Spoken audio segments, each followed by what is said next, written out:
బాగా లేకపోతే వెనకటికి ఎవడో అద్దం బల కొట్టిండట.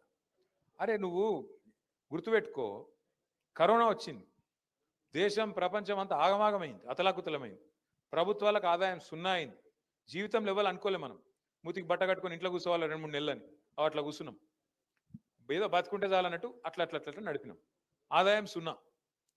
ఆ రోజు ఆదాయం సున్నా అయినా రాష్ట్ర ప్రభుత్వం దగ్గర బుడ్డ పైసలు లేకపోయినా రైతు బంధు ఆగిందా? పెద్ద మనుషులకు ఇచ్చే పెన్షన్లు ఆగినాయా? ఆడపిల్లల అగ్గాలకు ఇచ్చే కళ్యాణ లక్ష్మి షాది ముబారక్ ఆగిందా? ఏదన్నా ఒక్క సంక్షేమ పథకం ఆగిందా? రైతుల ధాన్యం కొనుగోలు ఆగిందా?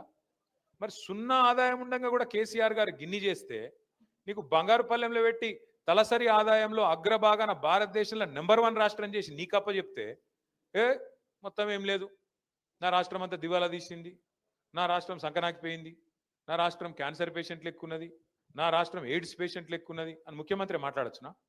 అది పద్ధతేనా? అసలు ఏమన్నా అర్థం ఉందా నువ్వు మాట్లాడితే?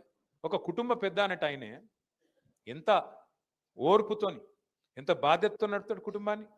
ఇప్పుడు ఇక్కడ ఈ అర్రల ఎవ్వలన్న ఒక్కలకు అప్పు లేని వాళ్ళు ఎవరైనా ఉంటే చేయలేవట్టురు జర. అప్పు లేని వాళ్ళు, బాకీ లేని వాళ్ళు ఎవరైనా ఉన్నారా? ఒక కమలాకరణకు లేకపోవచ్చు కానీ భీముడు కాబట్టి ఆయనకి నీకు కూడా ఉన్నది, అందరికి ఉందట. అక్కడ కమలాకరానికి ఎంత చెట్టుకు అంత కాదు, ఆయనకు పెద్ద అప్పు ఉంది, మనకి చిన్న అప్పు ఉంది, అంతే తేడా. అప్పు లేనివాడు ఎవడు ఉండు, అమెరికాకు కూడా అప్పు ఉన్నది, వెంకటేశ్వర స్వామికి కూడా ఉన్నది. ఇప్పుడు మా అజయ్ చెప్తుండు. ఎందుకంటున్నా అంటే అప్పు లేనివాడు మనిషి ఎవడు ఉండడు.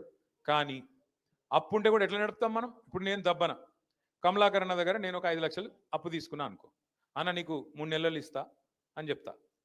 ఇక 3 నెలలు అయింది, నేను వచ్చిండు ఫోన్ చేసిండు, మొదలు 2 సార్లు ఎత్తిన, తర్వాత ఎత్తలే. ఇది ఎట్లా ముఖం ఉండదు కదా, పైసలు లేవు, ఎత్తుతలేను. ఆయన కమలాకరణ వచ్చిండు, ఇంటికి వచ్చిండు, పట్టుకున్నాడు. ఏమారా భయ్ మరి నువ్వు పైసలు తీసుకుంటే ఇస్తలేవు, ఏం సంగతి? నేనేం చేయాలి? బుద్ధిమంతుని అయితే, ఇమాందారు మనిషిని అయితే, అన్న ఏమనుకోకే జర్రా, ఇంకొక 2 నెలలు టైం దండం పెడతా, మితితో కడతా, జర్రా ఇంకొక 2 నెలలు ఆగు అని చెప్పాలి.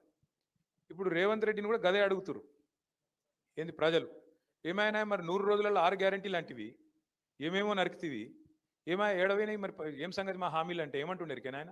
నేను ఏం చెప్తారా, మీరు కోసుక తింటారా? నన్ను ఏం కోసుక తింటారు? నేను ఏమైనా సేపువా, జామ పండువా, లేకపోతే మామిడి పండువా, ఏమిటి కోసుక తింటారు నిన్ను?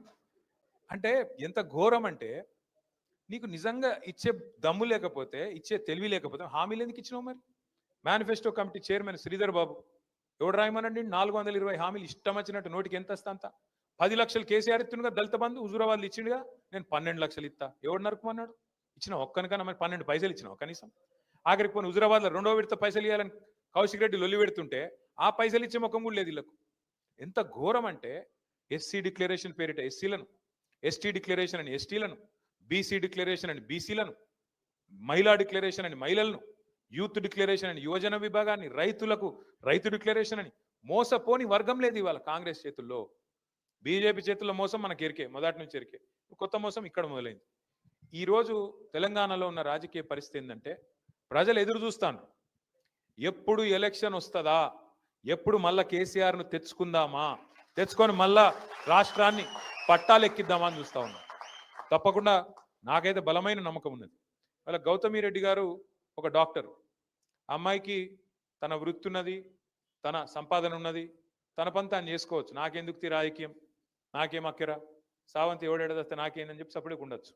కానీ ఒక బాధ్యతగా, ఒక తెలంగాణ బిడ్డగా, మనకు చెల్లెగా ఇలా ముందుకొచ్చి, అన్న నేను కూడా మీతో నడుస్తా అంటూ ముందుకొచ్చిన వారికి నా హృదయపూర్వకంగా నా అభినందన. వారిని స్ఫూర్తిగా తీసుకొని మరింత మంది చదువుకున్న వాళ్ళు కూడా రావాలి. ఇవాళ చదువుకున్న యువకులు, చదువుకున్న విద్యావంతులు, తప్పకుండా తెలంగాణ రాష్ట్రం కోసం కొట్లాడిన విద్యార్థి ఉద్యమ నాయకులు మీరందరూ కూడా నడుము బిగించాలి, ముందుకు రావాలి. ఎందుకంటే మీరు కష్టపడి తెచ్చిన రాష్ట్రం ఇది. కేసీఆర్ గారి నాయకత్వంలో కష్టపడి తెచ్చుకున్న ఈ రాష్ట్రం ఇలా తెరలు అవుతుంటే మనం పక్కకు కూర్చొని ప్రేక్షక పాత్ర వహించడం ఎంత మాత్రం కరెక్ట్ కాదు. తప్పకుండా మరింత మంది విద్యావంతులు, మరింత మంది ఉన్నత చదువులు చదువుకున్న వాళ్ళు కూడా కలిసి రావాలి. ఈ రాష్ట్రాన్ని కాపాడుకునే క్రమంలో ఈ 2 పార్టీల నుంచి, బీజేపీ నుంచి, కాంగ్రెస్ నుంచి కాపాడుకునే క్రమంలో స్వీయ రాజకీయ అస్తిత్వమే శ్రీరామ రక్ష అనే మాట పెద్దలు జయశంకర్ సార్ ఎప్పుడు చెప్తుండే. దాన్ని యాది పెట్టుకొని మన రాష్ట్రాన్ని మళ్ళీ గాడినెక్కించే బాధ్యత మీరు తీసుకోవాలని కోరుతూ, ఈసారి కరీంనగర్లో తప్పకుండా చైతన్యవంతమైన తీర్పు మళ్ళొక్కసారి మీరు ఇవ్వాలని కూడా మనసారా